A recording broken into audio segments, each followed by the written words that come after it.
pemarah, membabi buta dirubah menjadi pemberani dalam kebenaran, dermawan. Di sini nafsu lawamah suka mencaci, karena lawamah potensinya setengah-setengah, kadang baik kadang benar, kadang baik kadang benar, kadang baik kadang buruk, kadang benar kadang salah. Ketika salah dia mencaci, gitu. Nah, kadang-kadang muncul penyakit karena terus-terusan salah, dia terus-terusan mencaci, akhirnya menyalahkan diri sendiri. Tekanan, depresi, dia tidak punya percaya diri.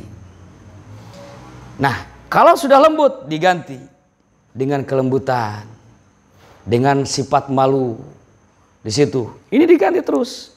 Jadi fasidah itu yang di sini sifat yang rusaknya itu adalah pemarahnya. Nah, yang mahmudahnya adalah dermawannya. Itulah zikir. Kalau kita sudah belajar zikir, mengamalkan zikir, tapi sifat-sifat baik tidak muncul, kita harus bertanya, Pak, ke diri kita. Ada apa nih yang salah dalam diri? atau alaiknya nih belum hilang.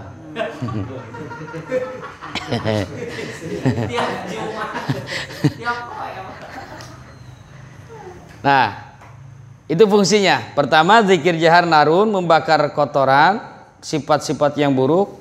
Yang kedua, nur, kopinya akan memberikan cahaya. Selanjutnya, ketika zikir itu, apa yang harus kita lakukan? Pikiran. Sampaikan oleh beliau, wa yulahizu. Kamana ya tapna?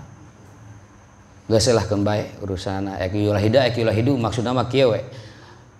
Wa yulahizu makna tahlil, dia mengintai, menganalisa, meresapi, menghayati makna tahlilnya. Mana la ilallah, yaitu mana yang paling mendasar, la maqsuda illallah, tidak ada yang dituju kecuali Allah, sesuai dengan tawajuhnya, ilahi anta maksudi. Maka ketika zikir tidak ada tujuan lain dalam diri kita, hanya ingin sampai kepada, atau dalam bahasa tasawufnya hanya ingin wusul pada la ilaha illallah, la ilaha illallah. Karena ingin wusul, pikiran ingin narik ke depan, ingin segera ngopi, ditarik. Aing mau nepi-nepi ngopi wae wah itu. Ingin segera bekerja, ditarik, dilupakan. Jadi datang dari hadap, tewak, plak, tewak, plak, gitu ya terus. Dimusnahkan dengan jurus-jurus la ilaha illallah. Dibuang semua. Sehingga secara rinci pengersa menyebutkan begini, wa min kalimatin nafyi yunfa jami'u wujudil muhdisat minan nazri wal i'tibar wa yanzuruha nazrul fana. Dari mana nafi, la ilaha, tidak ada Tuhan, ya. Itu mananya menafikan semua maujudat. Maujudat itu segala yang ada selain dari Allah. Dinafikan, Pak. La muncul hutang eueuh lah, la muncul nu nagih tilising dese eueuh lah, dibuang we kabeh. La muncul awewe cek nu ngora eueuh, semuanya dibuang. Tidak boleh ada itu. Tapi harus ada. Karena dalam keilmuan yang saya terima dalam ilmu tauhid, diterima dari ayah dan uwah, beliau menerima dari Mama Ajingan Muhammad Yunus, beliau menerima dari Syekh Muhammad Said Bantara Payung, beliau menerima dari Syekh Khalil Bangkala Madura. Dalam kalimat la itu ada sifat kamal, di dalamnya ada wujud. Wujud, qidam, baqa, muhal wadari, qiyamuhu binafsihi. Jadi ketika mengucapkan tidak ada, harus ada.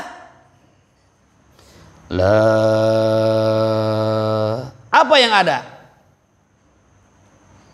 Di hadis qudsi, la ilaha illallah kalami. La ilaha itu adalah ucapanku. Berarti yang mengucapkan la ilaha itu adalah Allah. Ketika mengucapkan la, tidak ada, harus ada. Siapa yang harus ada?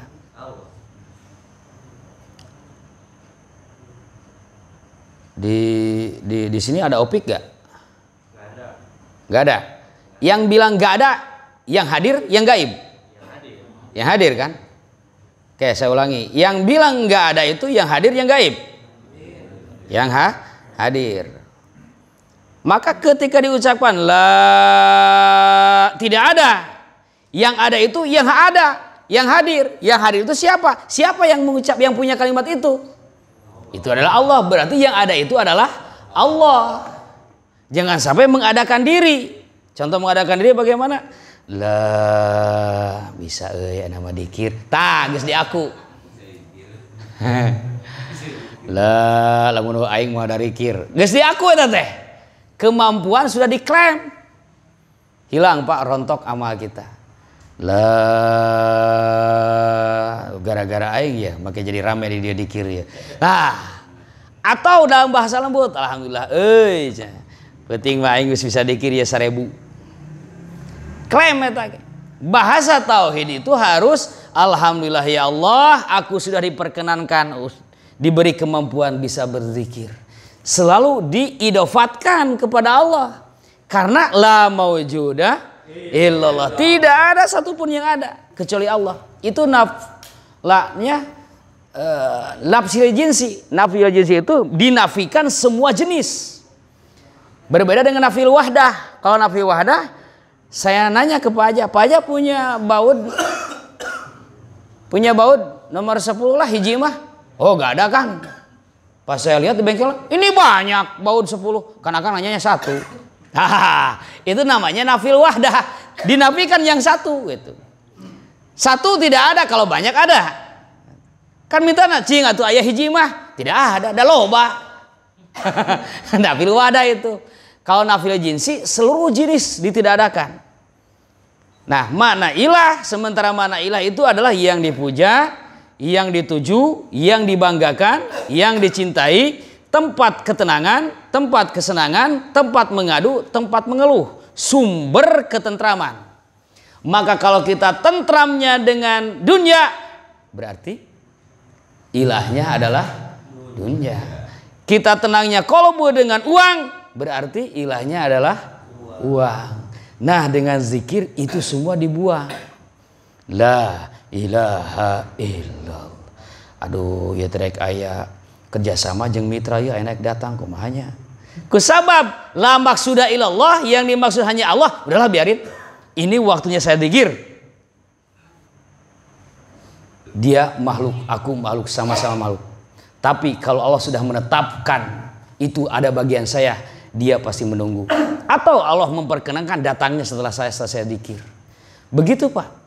Kalau kekuatan zikir sudah membahana di dalam jiwa kita. Jadi tidak akan terpesona oleh keadaan itu. Dan memang itu harus diperjuangkan. Kalau tidak diperjuangkan, tidak akan pernah berkembang ruhani kita, batin kita. Nah, Pak Arsa mengatakan semua yang ada itu harus dinafikan, harus ditidakadakan. Kita biasa tentram dengan uang, maka dengan zikir kita harus merasa tentram ketika tidak punya uang. Kita merasa enjoy jika ada si A, si B, maka dengan zikir kita harus merasa enjoy tanpa siapapun. Begitu, kita merasa enjoy ketika tidak ada masalah, maka ketika ada masalah kita harus merasa enjoy. Kenapa?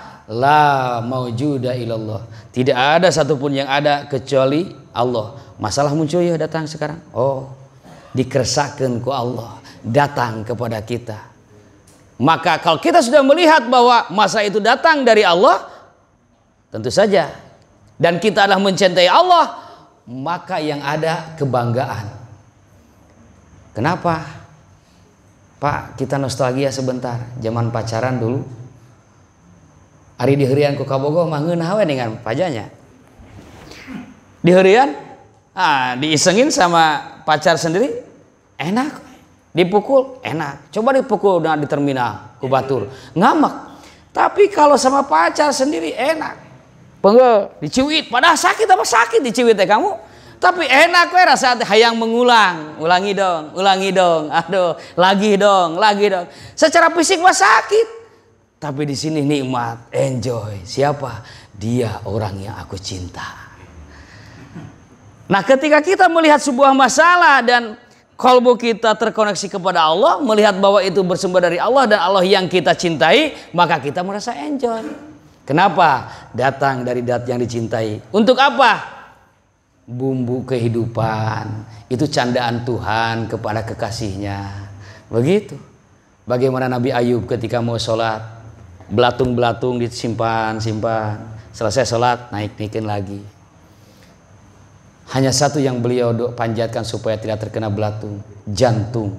Karena kalau jantung dimakan, saya mati. Kalau saya mati, saya sudah tidak bisa beribadah lagi secara fisik di sini. Hadirin ikhwani rahimakumullah. Yang terakhir, la ilaha, ketika membaca itu tadi dinafikan, ditidakadakan semua yang maujudat. Maka selanjutnya makna kalimat isbat illallah itu harus diisbatkan fi qalbihi, diteguhkan di dalam kolbunya, wa nazrihi, dan di dalam pikirannya. Apa yang diteguhkan? Zat al-haq, zat Allah Ta'ala diteguhkan. Mana bukti kalau kolbu itu sudah diisbatkan dengan kalimat tauhid, dengan kalimat isbat? Konsekuensinya, efeknya nantinya dia akan melihat semua maujudat ini dengan penglihatan yang bako, kekal. Semuanya kekal. Yang tadi diucap, oh ini masalah ajis. Ajis punya hati, itu dari mana? Dari Allah. Bersumber dari Allah. Kembali ke saya. Saya juga diciptakan oleh Allah. Dari Allah. Bismillah dari Allah, alhamdulillah kepunyaan Allah, masya Allah tergantung Allah. Aing rek dikumahakeun oge, emang saya kepunyaan Allah. Tidak ada kezaliman dari Allah. Karena zalim itu adalah menggunakan atau mengganggu hak orang lain. Di mana di dunia ini yang bukan hak Allah? Tidak ada kan? Tidak ada. Oh ini dari Allah, ini dari Allah, ini dari Allah, dari Allah. Kita musyahadah akhirnya. Gitu. Kalau kolbu sudah isbat dengan cahaya isbat, maka pandangan kita akan menjadi musyahadah.